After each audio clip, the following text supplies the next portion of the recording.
Hi guys, today is Women's Special, where my question to these women is why do you want your husband to stand up for you?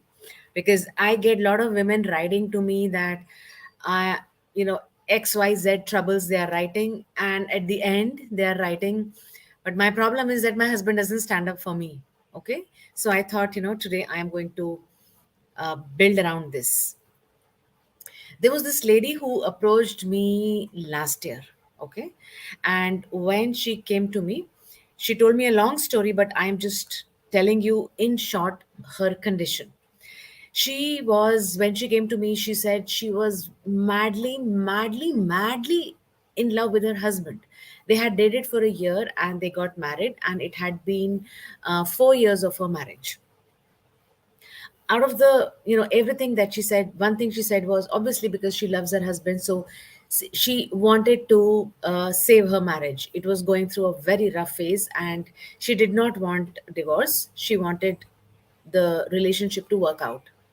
Now, a lot of things that she said, there were three major things that I am telling you. One is that husband and wife, they were from different states of the country, right? One from one part of the country, sorry, and other from the other part of the country. So they got married, and she had to obviously move to his city. Now, before they got married, they knew, both of them knew, that her salary was way beyond what her husband was earning. So her husband's salary was less than 50% of what she was earning. She knew about it. Her husband knew about it. They were comfortable with the arrangement, and therefore, knowingly, they got married. About a year after marriage, she wanted to start a family. So she thought she is going to quit her job because even though she had taken a transfer from her previous city to the new city that she had gone into, but then commuting was tough, and she thought it'll only be nice if she could take a break for about 2 years, and then she's going to get back to work, and then for those 2 years her husband will be able to manage the finances. When she spoke with her husband did not allow her to quit the job because he knew that she was contributing very majorly to family income, and he was not sure if he'll be able to manage without her income. So he told her not to quit. It was a complete no no. That is one.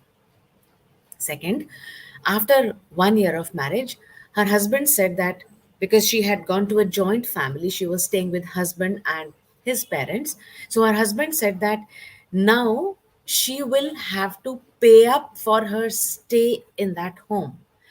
Now imagine that, that's her home also, that's her family also. But her husband said that she will need to pay up for staying in that home, and she will also need to pay up this money to her in laws, not to husband, but the money needs to be given to in laws.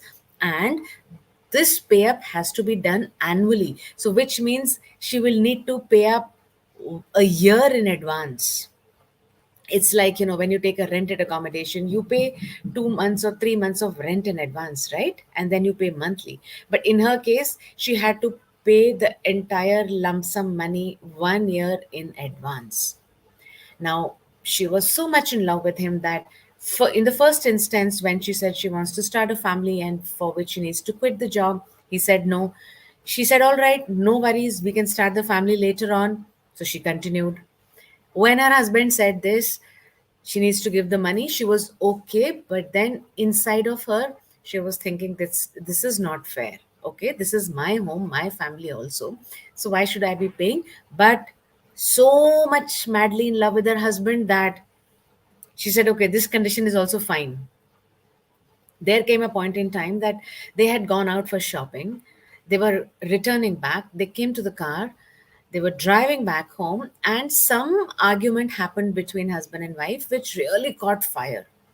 And it was so bad that her husband opened the car door and pushed her out of the car. I mean, not a moving car. He stopped the car. He pushed her out of the car and he shut the door and he moved. And she had to step back to ensure that she doesn't get hurt. She didn't have any money. She didn't have her phone also, because her phone was in her bag and bag was in the car. So she was pushed back and she was on the road with no money. She somehow managed to reach home. Even then, she was not willing to give up.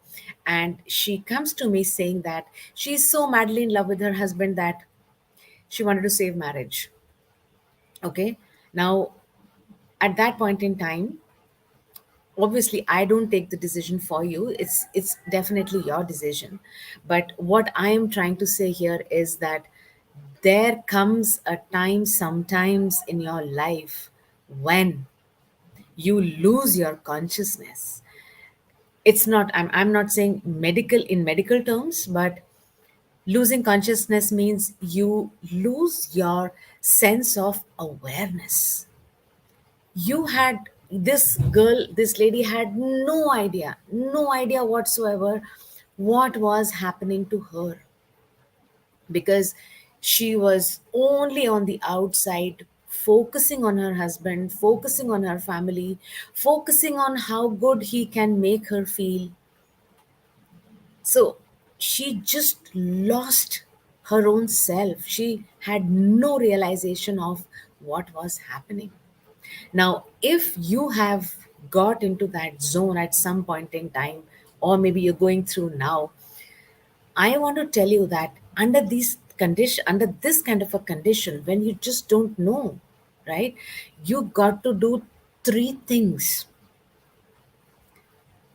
Very importantly, you got to sit with yourself alone, by yourself. And when I say alone, it's keep the door shut. No phone, no family members, no children, no TV, no music. Your phone needs to be switched off and sit with yourself in complete silence. And if you tell me that there is no place in home where you cannot sit, go to the washroom and sit there. If that is what it takes, go to the washroom and sit there. And then just gather yourself first. Once you've gathered yourself, you can gather yourself just by breathing, or you'll be able to gather yourself when you look into that bathroom mirror, look into your eyeballs. You'll be able to gather yourself. Okay? Sit down calmly, and then you're going to be asking yourself this question. Number one question you're going to ask is this: what am I doing? Look back at your previous situations. When you look back at your previous situations, look at your behavior, look at your actions, look at your emotions, look at your thoughts. What is it that you're doing? What is going through in your mind? What thoughts are coming into your mind? What is the kind of emotion that you are experiencing time and again, which is making you to lose your awareness, which is making you to lose your consciousness? So that's one question you're going to ask yourself after you've gathered yourself in that me time, in that alone time. Second question you will ask yourself is, why am I doing what I am doing? Because now at this time, when you ask yourself, what am I doing? You've gathered those behaviors, those actions, those words, those emotions. So the second question is going to be, why am I doing all this? Now, you might get some answers like, um, I am doing this for the sake of my children. I'm doing this because, if I get separated, if I get divorced, then how will I survive in society? It is so difficult to have that tag of being a separated woman or a divorced woman. How am I going to face the society? I'm doing all this because it is going to bring bad name to my parents. So you will have these kind of answers when you ask yourself why I am doing this.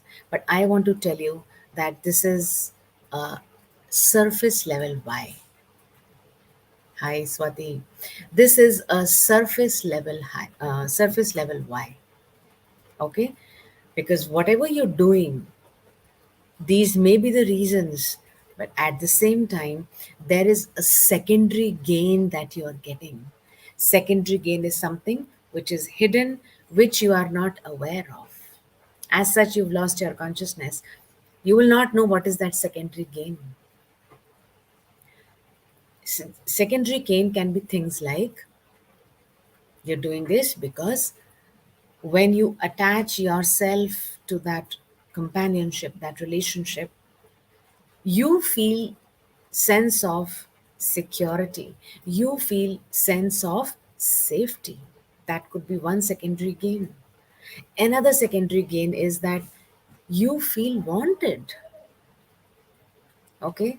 Third secondary gain could be that you feel that you are significant, because as long as you stay in the relationship, that makes you feel that you are significant, you are important enough.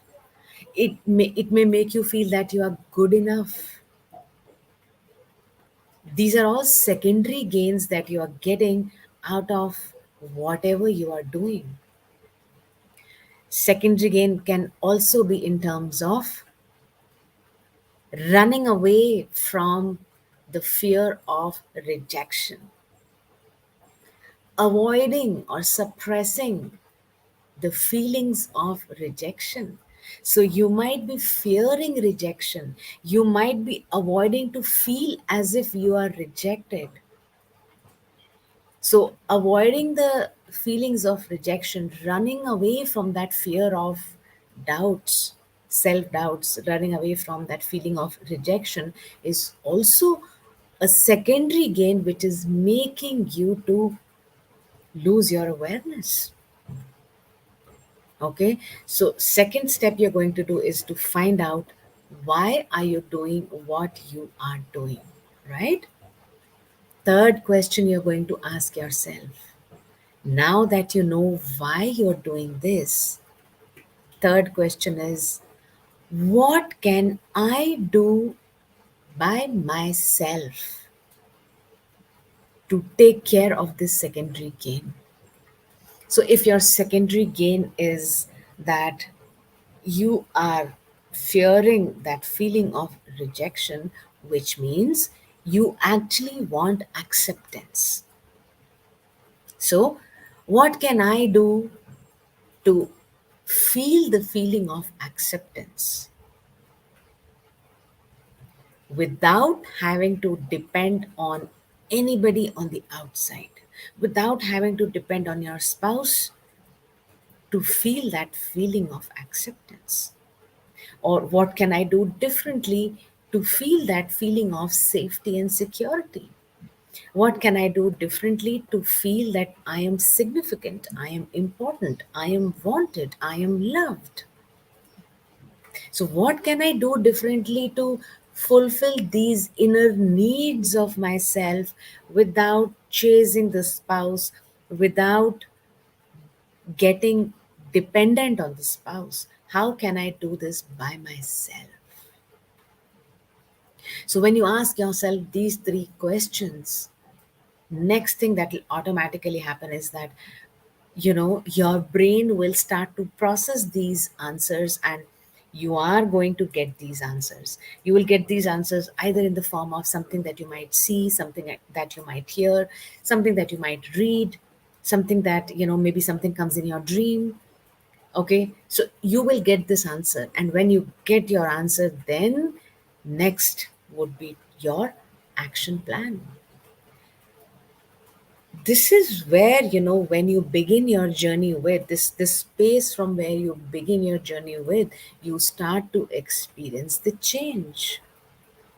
Because sometimes, you need to ask yourself, or let me ask you this question, that those emotions that are not serving you, that fear of rejection was not serving you, that wanting that sense of security, needing acceptance was not serving you. So these kind of emotions, these kind of thoughts which are not serving you, why are you clinging to them? You got to let those thoughts, those behaviors, those emotions go, for you to create what you want for yourself. right? And then, when the person tells me that my husband doesn't stand up for me, why do you need your husband to stand up for you? You got to stand up for your own self. Remember that. Okay. And if you expect your husband to stand up for you all the time, every time, understand that he is also a human being. He also gets tired of standing up for you. Now, you might say he's never done it. He may not have physically done it, but he has been experiencing that mental chase from your end. So, no need for anybody in the family to stand up for you. You are good enough. Know that you are strong enough to stand up for yourself. So ask these three questions. Do not lose your awareness, do not lose your consciousness, and start your journey from there. And when you're starting your journey from that place, a different you will emerge, a new you will emerge, right? And it is from that space that you will begin to create new life for yourself. All right. And if you are getting stuck somewhere, remember that I am just a call away. All you will need to do is just book that appointment, and we will then connect and we will see what that best way forward for you is. All right. So that is for today. If you have any question, those who are watching live, if you have any question, please you can write down right away.